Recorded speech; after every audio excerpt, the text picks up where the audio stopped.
Welcome back. Today we're reading Chapter 8 from the Ruby Code by Jessica Khoury. Chapter 8, Ash. Trouble ahead, I murmur. Ruby and I lie in tall grass, peering up at a flock of shadows circling above. Razor scales, I say. 15 levels above me. I wouldn't mess with them if they were 15 levels lower. I shiver, remembering the last flock I found. They'd torn my avatar into pieces, then devoured half my gear. R.I.P. epic ruby-encrusted chestplate. Why are you so obsessed with ranking everything? Is that some kind of adventurer hobby? Ruby peers up, her eyes intent, as one of the creatures dives on a wild sheep that's wandering around in the grass. It grabs the creature and bites off its head. The sheep drops 2 bundles of wool. Big, scaly bullies. Those poor sheep don't deserve that. Better them than us. Hey, whoa, what are you doing? She's got her hand on the hilt of her rusty sword, tugging it loose from the sheath I gave her for it. I may not know my backstory, adventurer, but I do know I hate bullies. It takes a special kind of coward to pick on someone smaller and weaker. If you haven't noticed, those are level 47 razor scales, Ruby. We are smaller and weaker. Like much, much smaller and weaker. She looks up at the razor scales again. Do you always hide when things get a little tough? I'm glad my blush doesn't translate into my avatar's face. There's tough, and then there's stupid. According to the lore I've read, those big scaly bullies are invulnerable. Every enemy has a weakness. I snort. You wouldn't say that if you met Bemord. Ah, yes, the Troll King who kicked your butt 3 times. Are you sure you don't want to pay him a visit? I'd love to introduce him to old Rusty. She twirls her sword, grinning fiendishly. 4th time's the charm, right? We are not going up against that guy. Stop bringing it up. What I don't tell her is that I'm worried even she couldn't beat Bemord. And if she dies, I have no idea if she'll respawn or not. As far as allies go, she might be the coolest one I've ever met. Sometimes it's almost like she's a real person. Her dialogue is creepily good. Just saying, maybe the reason you failed all those times before was because you didn't ask for help. Look, forget Bemord, and forget those razor scales. I'm the player here, and I say we sneak around. Come on. I start crawling away, keeping low, but when I look back, Ruby is standing up in plain sight of the razor scales. She has her rusty sword in hand and a manic grin on her face. Ruby, I hiss, you have to obey me. I command you to stay put. She glances at me, anger flashing in her eyes. I'm taken aback. For a moment, I forget that she's an NPC. There's just something so human in that expression. I don't have to obey anyone, she snarls. Not you, not the voice, not anyone. The voice? What voice? Are you talking about the tutorial again? I still haven't figured out why an NPC would know about that. She doesn't hear my question, though, because she's already sprinting over the grass, howling like a deranged baboon. The razor scales dive with murder in their eyes, claws shining like shards of broken glass. There must be 6 or 7 of them, the biggest flock I've seen yet. Ruby, I yell, panicking. Stop! If you get killed, you might not... Shing! The rusty sword speeds through the sky like an arrow slung from Ruby's hand. With a scream, a razor scale plummets to the ground, impaled through the neck. It disintegrates the moment it lands, leaving a pile of loot. 3 scales, a claw, 5 arrows, and a vitality potion. The others converge on Ruby, but she moves like a beam of lightning, collecting her sword from the ground and slicing the throat of the nearest razor scale. You want to fight, you overgrown lizards? She bellows. Pick on me, then. I'm not such easy prey. And you, she shoos away the sheep. Get out of here, you big lumps. Can't you see I'm trying to save your woolly butts? The sheep run off, bleeding in terror as Ruby distracts the razor scales. I huddle in the grass, eyes wide as she wreaks destruction on the creatures. She scoops up the 5 arrows and drives 2 of them into the eyes of another razor scale before flipping neatly out of the path of yet another's jaws. Her sword severs its neck, then spins in a silver blur to stab the chest of a fourth. The last two close in together, hunting in formation, and Ruby drops into a low crouch, her sword raised horizontally across her face. For a moment, she and the razor scales are locked in a standoff. Ruby attacks first. She charges at one, slides under its belly, and rakes her sword down the length of its soft underside. Guts spill out. As the creature falls in a cloud of dust, Ruby shoots high into the air, pirouetting as she slings her 3 remaining arrows. Each one buries itself in the last razor scale's hide, and as it recoils in pain, she falls on it in a whirlwind of steel.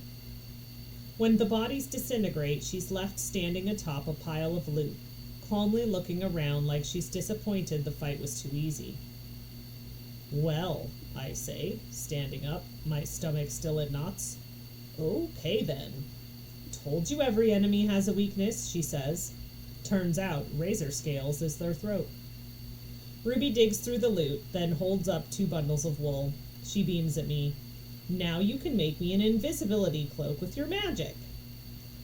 Yeah, sure." I add the wool and a bunch of the loot into my inventory while staring at Ruby. "We, should probably get you a better weapon. That sword is about to crack. And think of what you could do with a real piece of steel." She looks down at the rusty blade, which has splinters running through the steel, a sure sign the weapon is about to burst into useless pixels. Before now, I would have said a sword like that couldn't ding a razor scale. But then, I'm starting to realize that even a soup spoon might be deadly in Ruby's hands. Those were not the first mobs she's killed on our journey. But they were the highest level, even stronger than the gob spiders, and she acts like it was nothing. Shaking my head, I turn to look northward. We're almost there. The mountain under the crown? Maybe. Those are the only mountains in the game, so it has to be there, right? Game? What game?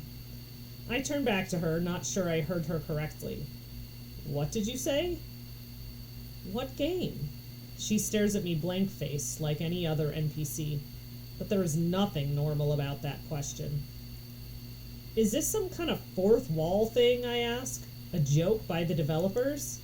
She looks around. "I see no wall. And what's funny about it?"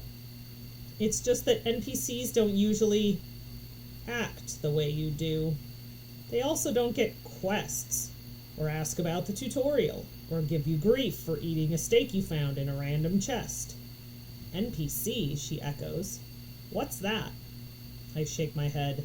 This is getting a little too weird. Let's just finish your quest.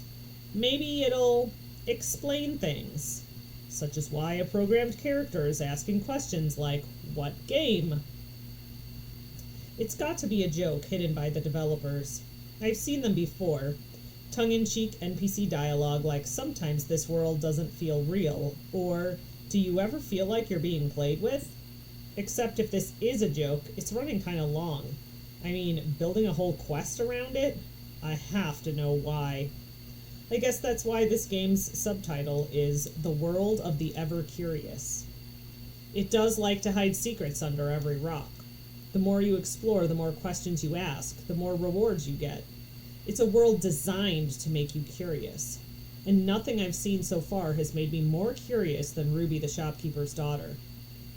I pause the game again to check the time. It's late. Or early, I guess. In fact, it's almost morning. Pulling off my helmet, I shut my eyes for a moment, feeling how tired they are. Then I check in with my IRL body. My stomach growls with hunger, and I realize, with a start, that I haven't had anything to eat since lunch. Yesterday. All I have in here is a case of 0G energy drinks, half of which I've already downed. But finding food means leaving my room, and leaving my room means risking running into Luke. He'll be getting ready for the gym soon. I can wait till he's gone. Anyway, I want to see if I'm right, and if the mountain under the crown is ahead of us.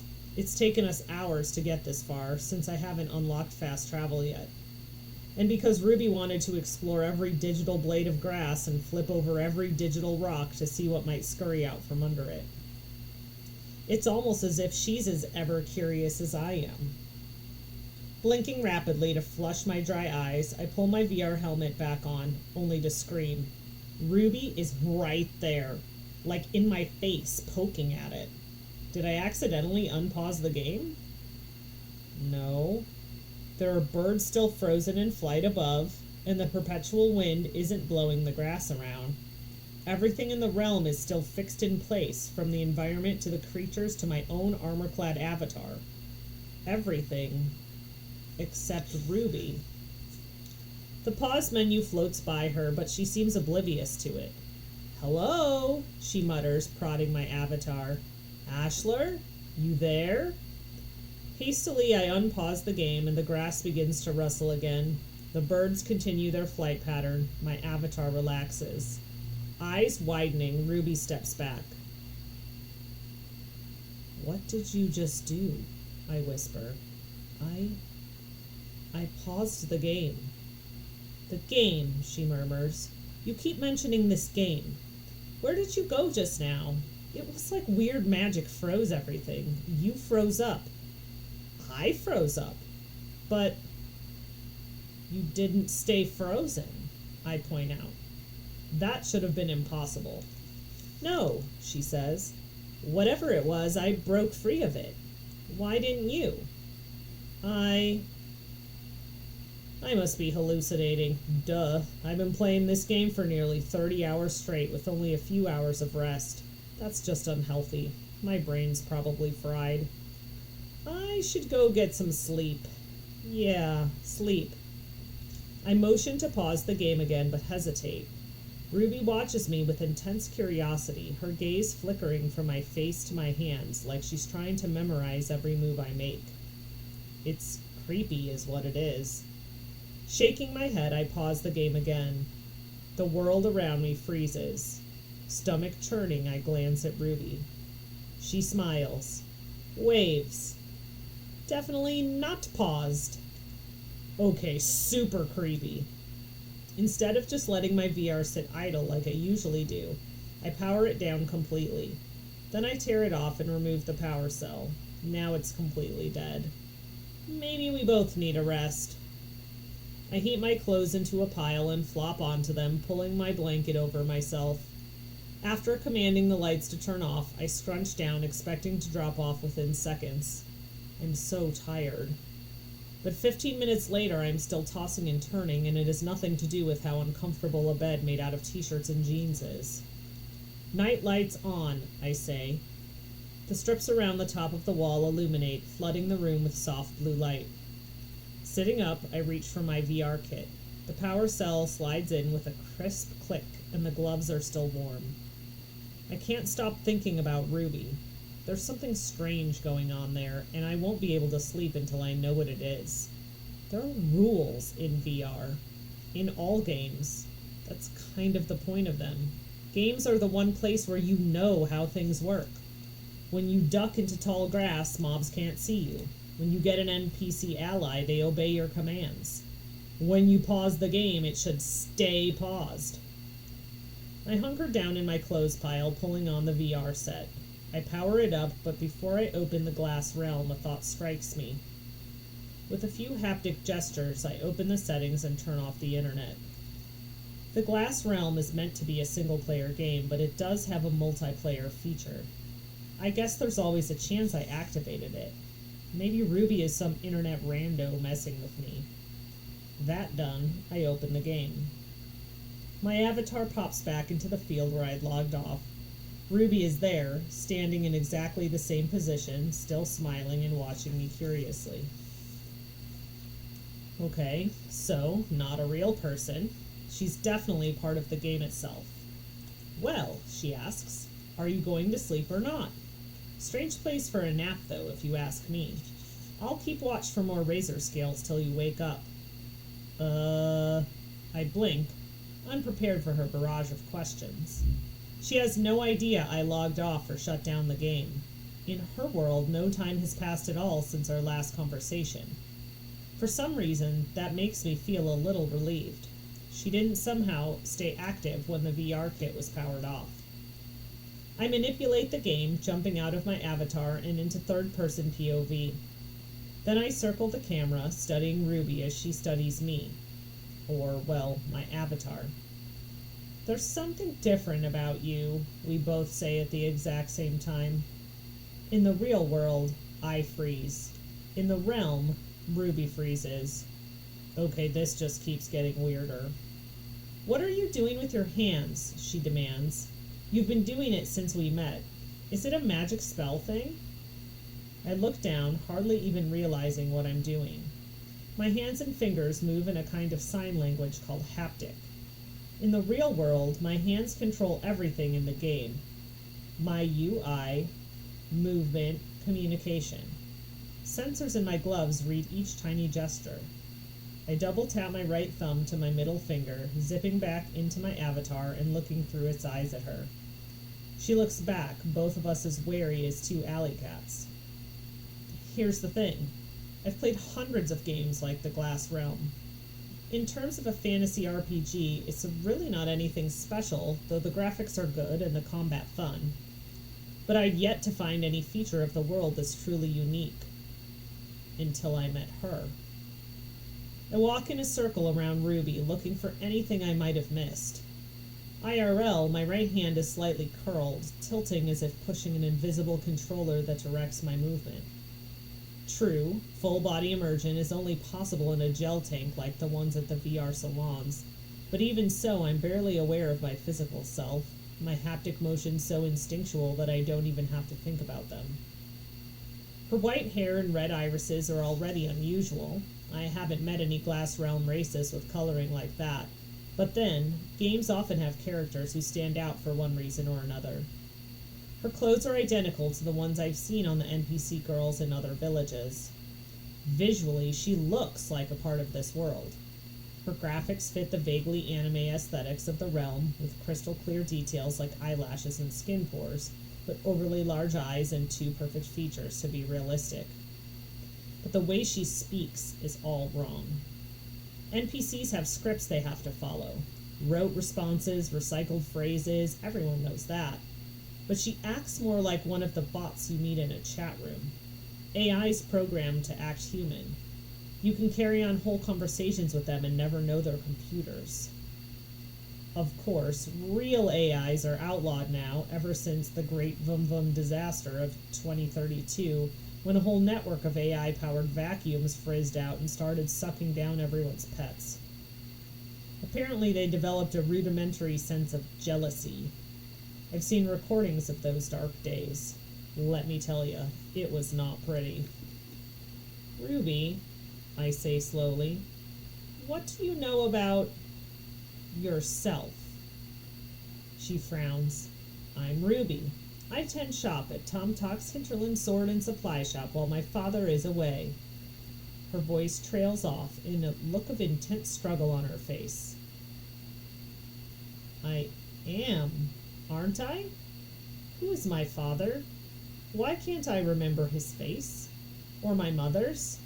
What is my backstory? She thumps her fist against her forehead. It's like there are walls all around my memory. I can't get out. I can't remember. I can't... Ruby! I grab her arm before she can hit herself again. She looks up at me. There are tears in her eyes. I don't know what's wrong with me, she whispers. I don't know what I am.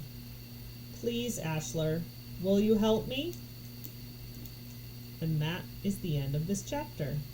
We'll see you on the next page.